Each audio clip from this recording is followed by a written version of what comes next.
How we doing, sports fans? I'm back again by popular demand.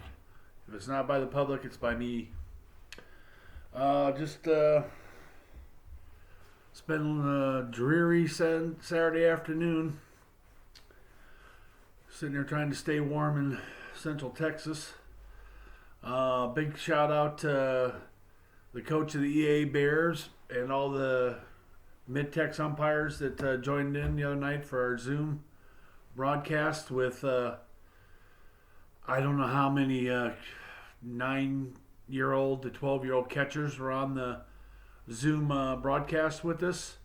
Had a great interaction with these kids. I think it lasted over 90 minutes. I think Zoom finally shut us down. I had great feedback from all the coaches and other umpires, and especially the catchers. They got to ask the umpires everything they ever wanted to know about umpires and what we thought and how we want to see the games go. And great interaction, a lot of great questions. It turned out to be a pretty neat deal. I was very impressed with these young athletes and how they saw the game and their knowledge of the game and how pitching and catching is an integral part of the game and how the umpires play a part in that. And it was a I think, very well received. So shout out to the EA Bears coach and all the kids that joined. I hope we do this again because I think they understand we're in the same mental state as they are right now. We're hurting because the game we love is not being played. Back to the previous podcast. A couple people had some really good feedback about it. They wanted to, for some strange reason, wanted to see the compression shorts that I was talking about from Rawlings. Here they are. They're padded down the thighs. Really good design with an outside cup holder. I don't know why they wanted that. And they wanted to see, I never mentioned, but they asked about if I wore compression pants. And yes, I do. They're an off-brand. I think it's actually Academy's brand, the BCG brand. I will wear, if I'm on the plate, I will wear compression pants over my compression shorts just to help with cooling behind the shin guards, and plus keeps you from getting chafed up and stuff if you have one of your straps from your shin guards start rubbing your legs or something like that. Just something I do. Some guys don't, but I do. And then I heard from my linebackers with lip gloss. Bless your darling hearts. They said we're talking too much baseball and not enough softball.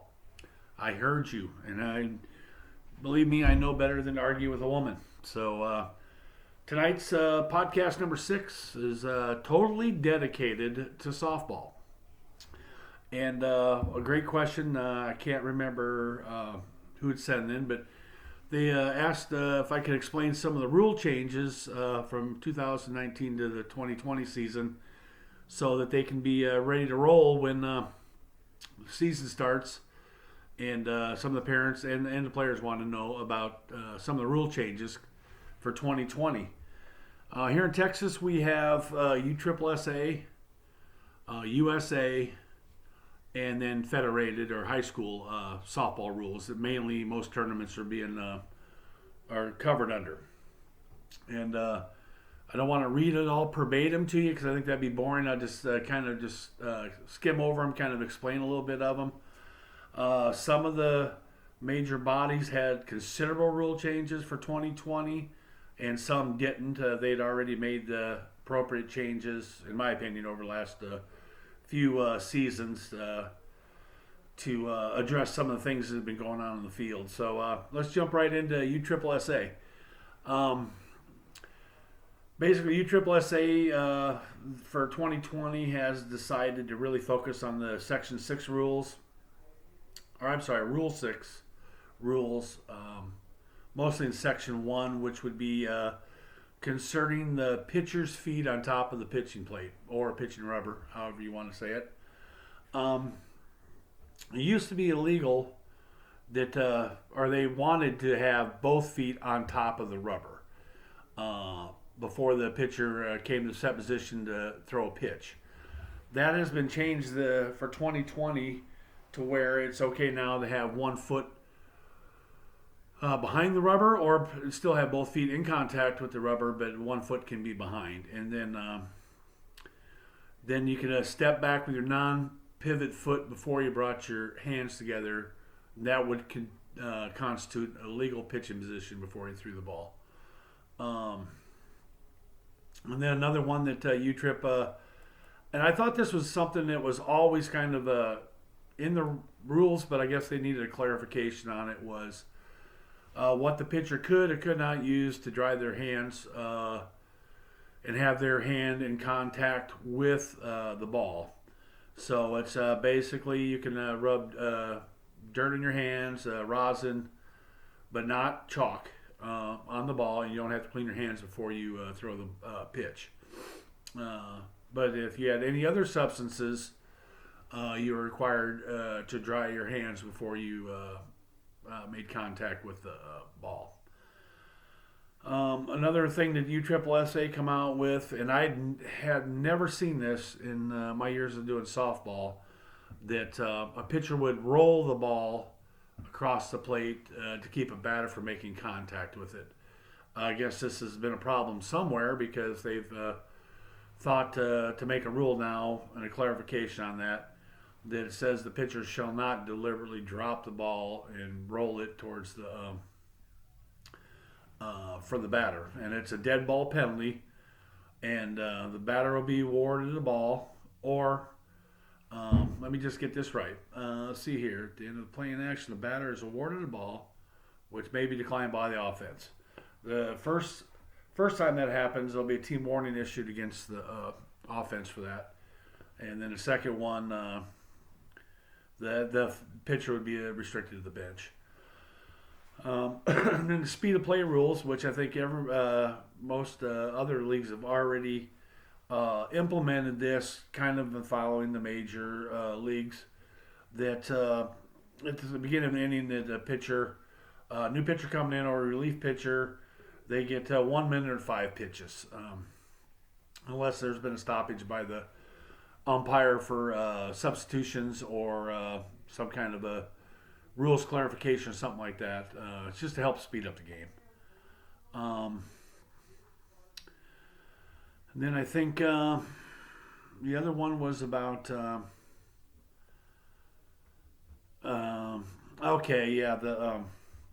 if a coach is ejected. If a coach is ejected, they have to leave the vicinity of the field, out of sight and out of sound of the immediate playing area. And then that also, if it's in a USSSA tournament, that would be 1-1. So it's just to keep the sportsmanship level high. And if coach loses their mind out there, the umpires are. A point of emphasis was to remind them, hey, coach, it's going to be 1-1 if you can't get it together. And then another one, and like I said, I've never seen this, as a Rule 17 was about no bunting in a machine pitch or coach pitch. And all that is basically just a dead ball and all the runners return. That's it for USSSA. They kept it short and sweet this year. As well did USA Softball. They basically will no longer advance a runner on an illegal pitch. Their pitching rules have pretty much are now now USSSA is in line with USA as far as having the foot. You can have the foot behind the rubber. And I did look in the umpire's manual, and they did have a point of emphasis on fouls and foul tips. I think we talked about that a couple episodes ago. Definition of a foul tip is a foul ball, or a ball that is hit directly off the bat and directly into the catcher's glove. And that is, if it's 2 strikes, the batter's automatically out. And a foul ball is one that is not caught by the catcher or flies off into foul ball territory. Then it's immediate dead ball. Runners can't advance, and the batter still is able to continue to bat. And then high school, in the National Federated High School Sports Association, their big emphasis this year, as well as in a lot of youth, is illegal bats. It's been something that's been around since basically since any type of bat other than wood has, and even in wood back in the day, you can get on YouTube and look at all the videos on corked bats, stuff like that. So they've really made a point of emphasis this year on the penalties and the markings that are going to be on federated softball bats. There's one of the clarifications was, what is the difference between an altered bat and a damaged bat? And they put a lot of the emphasis on the umpires in this situation. At our plate talk, we will ask both head coaches if all their players are effectively equipped and they are using legal equipment. So we put the onus right back on the coach. If their players are properly equipped, that means they have correct batting helmets. For boys, they should all be wearing a cup. For the girls, depending on what level you're playing, some infielders are required to wear a mask, a fielder's mask. And we put that right back on the coaches. So the coach is ultimately responsible for the equipment their players use. If we spot an illegal bat, I will take it right to the coach and say this bat needs to leave the field. And I just turn around and walk away. I am not going to sit there and argue if the bat's been altered, if it's got a dent in it because someone accidentally slammed it in the trunk of the car and it's got a crease across the barrel. We're not talking about it. It's an illegal bat, in my opinion, and it shall not be played with.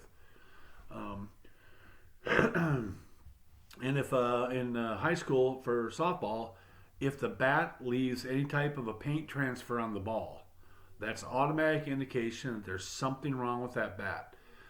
Either the wrap is coming off, it was somehow altered, and someone thought they could get away with just throwing a little spray paint on it to cover the marks of the roll, or something like that.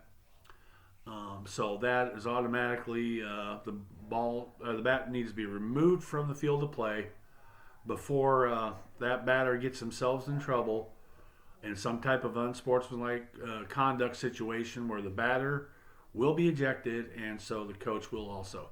So just remove that damaged bat, get it off the field, get it to the parking lot, throw it in a bag somewhere outside the dugout. Keep it out of there. We want to keep these kids safe.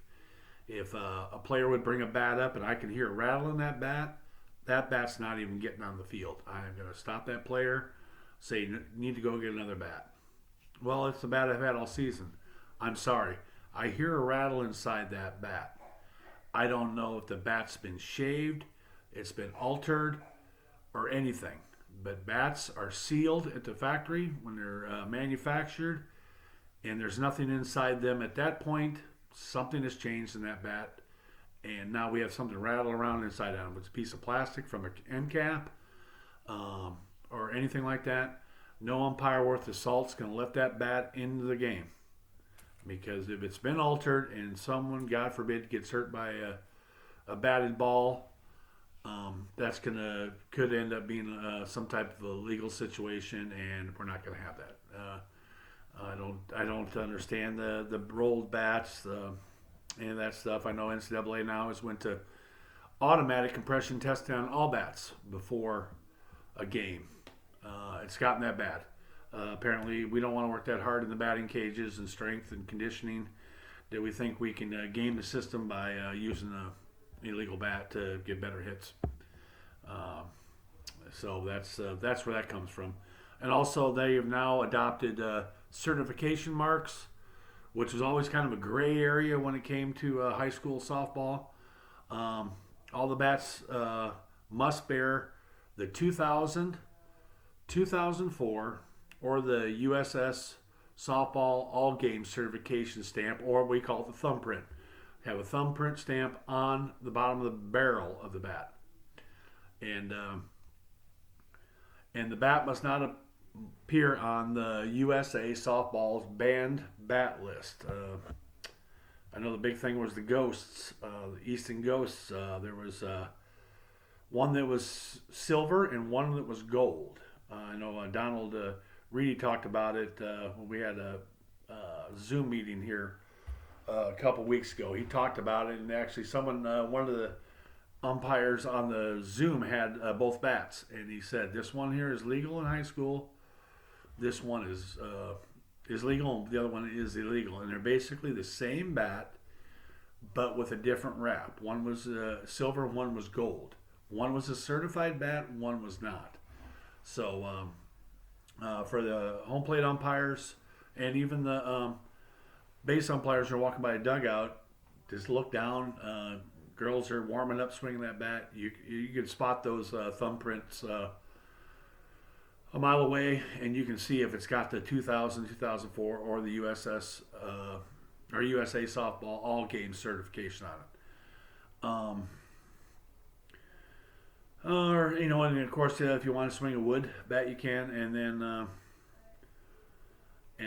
if it is wood, it can't exceed 2.25 inches in barrel width. So that is all that I can see that last couple hours of just looking through the rule books that I can see concerning the softball changes for 2020. Coaches out there, I encourage you to get your team on Zoom. I'm not a shill for them. They have nothing to do with me, and I have nothing to do with them, but it's a great platform. You can get, I think we had over 70 kids the other night on there. It's free. Send out a invitation to your players. Get on there, talk about what you want them doing, why they're at home in the backyard, keeping strong, keeping their physical output up. So when this virus does finally settle down here and we're allowed to get out on the ball field, your team's not flat-footed and out of shape. I know it's going to be tough by the time. It looks like it's the way it sounds here in Texas. By the time we're ready to start playing ball, we're going to be creeping right up on the World Series NIT time. So you're going to have a lot of teams that are probably not have very much practice. So do as much practicing as you can at home, following all the guidelines as far as social distancing, stuff like that. But it's not a reason or excuse that you can't still be out there working on drills in the backyard. Get mom and dad, brothers and sisters out there to help you continue to keep working on your game as the rest of us umpires are working on ours. That's it for this one here, guys. I got a bunch of great ideas in the last couple days, so we're going to keep these short and sweet and just keep coming at you. So until next time, keep thinking about the game and stay safe, guys. Talk to you later.